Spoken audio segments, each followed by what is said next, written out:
সকাল পূর্ব আকাশে সূর্য উঠেছে যেন এক নতুন আলো নিয়ে। শোভাদেবীর ঘর জুড়ে ছড়িয়ে পড়েছে ধূপ, ঘি আর ফোড়নের গন্ধে। সেখানেই চলছে আজকের বিশেষ আয়োজন জামাই ষষ্ঠী। জামাই ষষ্ঠী হলো বাড়ির বড় উৎসব, আর উৎসব মানেই প্রাণের ঝড়। বাড়ির মেয়ে তনিমা আর জামাই তন্ময় আজ প্রথমবার বিয়ের পর জামাই ষষ্ঠীতে আসছে শ্বশুর বাড়িতে। কি গো, শুনছো? কোথায় তুমি? এদিকে এসো দেখি। ও তনুর বাবা। হ্যাঁ বলো, কি বলছো? তুমি যে বললে মিষ্টির অর্ডারটা দিতে যাবে আর বাজার থেকে টাটকা মাছটা সকালে আমাকে এনে দিবে, তা কোথায় গেলে না যে? আরে হ্যাঁ, তুমি চিন্তা করো না তো, আমি ঠিকই এনে দেবো। তুমি শুধু সময় মতন রান্নাটা করে নিও। দেখো, এই প্রথম জামাই ষষ্ঠী, জামাই যেন কোনো খুঁত না বের করতে পারে। আরে না গো, তুমি কিচ্ছুটি ভেবো না। আমাদের বাড়ির সম্মানের ব্যাপার, আর জামাই তো আমার ছেলের থেকে কিছু কম যায় না। আমি কিচ্ছু কমতি রাখবো না। জামাইয়ের মনে একটা দাগ রেখে যেতে চাই, বুঝলে? সে বুঝলাম, কিন্তু এত সব পরিপাটি করে করতে গিয়ে তুমি তো হেসেলে একাই লড়াই করছো দেখছি। তারপর জ্যৈষ্ঠী মাসের যা গরম, দেখো আবার শরীর খারাপ বাঁধিও না। তা কি আর হয়? এইসব ভাবলে এখন চলবে নাকি? আমি একদিন তা নয় আমার নিজের কথা নাই ভাবলুম। শুক্তো থেকে শুরু করে দই রাবড়ি সব থাকবে। আর আজ তো ষষ্ঠী দেবীর ব্রত, 7 পদের সবজি হতেই হবে। বেলা ঠিক 10টার সময় হঠাৎ এক হলুদ ট্যাক্সি এসে দাঁড়ালো বাড়ির গেটের সামনে, আর ভিতর থেকে নামলো তন্ময়, মুখে এক গাল হাসি নিয়ে। তার এক হাতে আছে ফলের ঝুড়ি আর অন্য হাতে মিষ্টির হাঁড়ি। সঙ্গে এসেছে তনিমাও। শুভ জামাই ষষ্ঠী মা, দেরি হয়নি তো? আমি চলে এলাম তোমার তনুকে নিয়ে। একটু বোধহয় দেরি হয়ে গেল। বাবা, শহরে যা ট্রাফিক, সে একবারে মাথায় উঠে গেছে। আরে বাবা, না না, কিচ্ছু দেরি হয়নি। এসো এসো, এত গরমে খুব কষ্ট হয়েছে। কি গো, তুমি এদের একটু তাড়াতাড়ি ঘরে নিয়ে যাবার ব্যবস্থা করো, তারা যে গরমে আর পাচ্ছে না। জামাইয়ের সত্যি খুব কষ্ট গেল। আমি তোমাদের জন্য সকাল থেকে সেই অপেক্ষা করছি। ঘরে গিয়ে পাখার তলায় বসে একটু জিরিয়ে নেবে।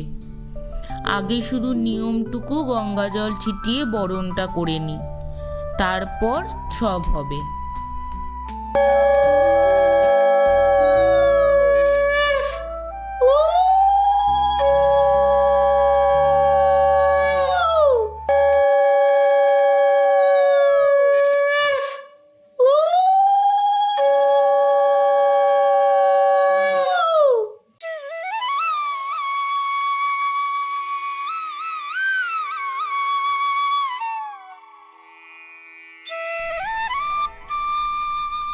শোভাদেবী মাথায় আঁচল দিয়ে ষষ্ঠী দেবীর সামনে প্রদীপ জেলে পুজো দিলেন।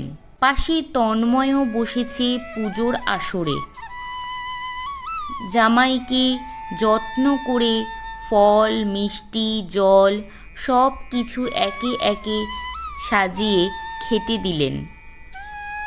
পাখা দিয়ে বাতাস করলেন। ও মা, এখনই এত কিছু? হ্যাঁ বাবা, আস্তে আস্তে খাও, ধীরে সুস্থে সব শেষ করো। এরপর আবার ভুড়ি ভোজও আছে। এইটুকুতেই কিন্তু এত কিছু আছে বললে হবে না, সব শেষ করতে হবে। মা ষষ্ঠী, আমার জামাই মেয়ে যেন ভালো থাকে, আমাদের যেন কখনো কোনো অভাব বিপদের সম্মুখীন না হতে হয়, যেন আমার ছেলে সব সময় সুখে ঘর সংসার করতে পারে। তুমি ওদের ভালো রেখো মা।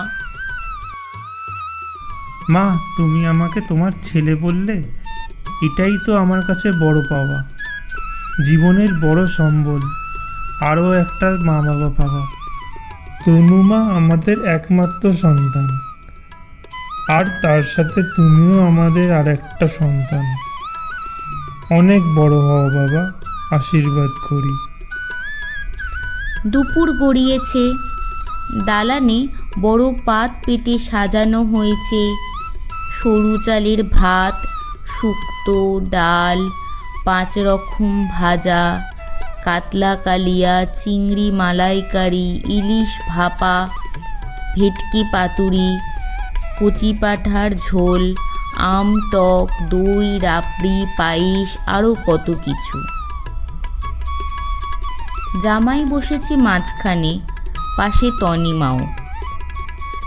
শোভাদেবী সব কিছু সাজিয়ে পরিবেশন করতে বসেছেন।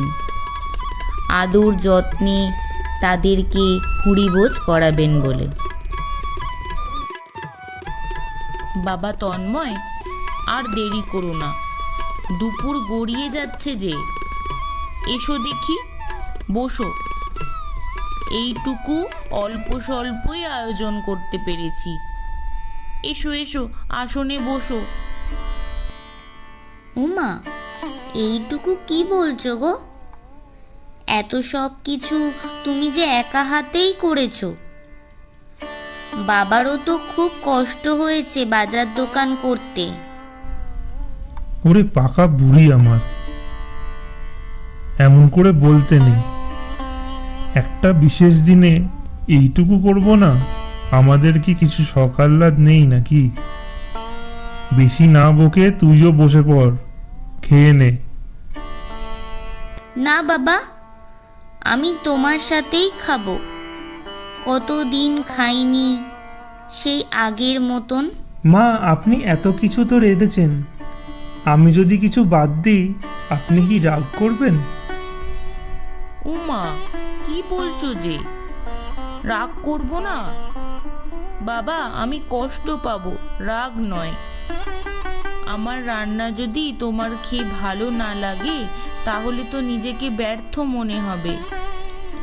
এত কষ্ট করে যে এত কিছু করলুম, সব তো বৃথা যাবে বাবা। বিকেলে উঠানের 4 জন বসে চা খেতে খেতে গল্প করছে।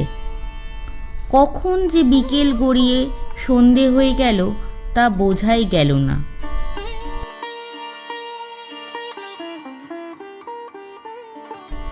শোভাদেবী সন্ধেবেলা বাড়ির চারদিকে প্রদীপ দেখিয়ে তুলসী মঞ্চের সামনে দাঁড়িয়ে পুজো করলেন। পাখিদের কলরব শোনা যাচ্ছে। এবার তন্ময় আর তনিমার বাড়ি ফিরে যাবার পালা।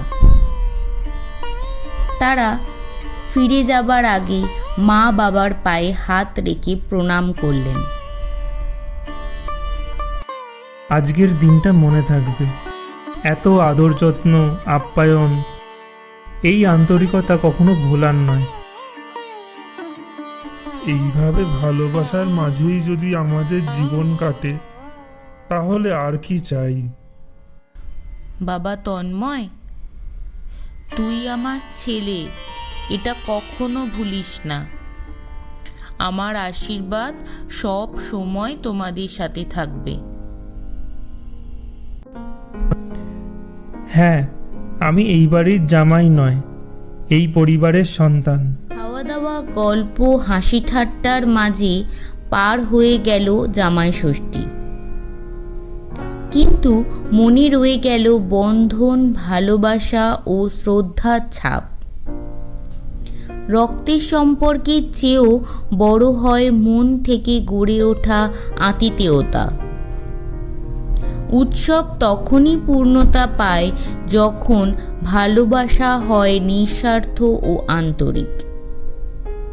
ভিডিওটি দেখে ভালো লাগলে একটা লাইক করে দেবেন আর কমেন্ট করে জানাবেন কি রকম লাগলো। এইরকম ভিডিওগুলো আরও দেখতে চাইলে আমাদের চ্যানেলটিকে সাবস্ক্রাইব করে আমাদের পাশে থাকবেন।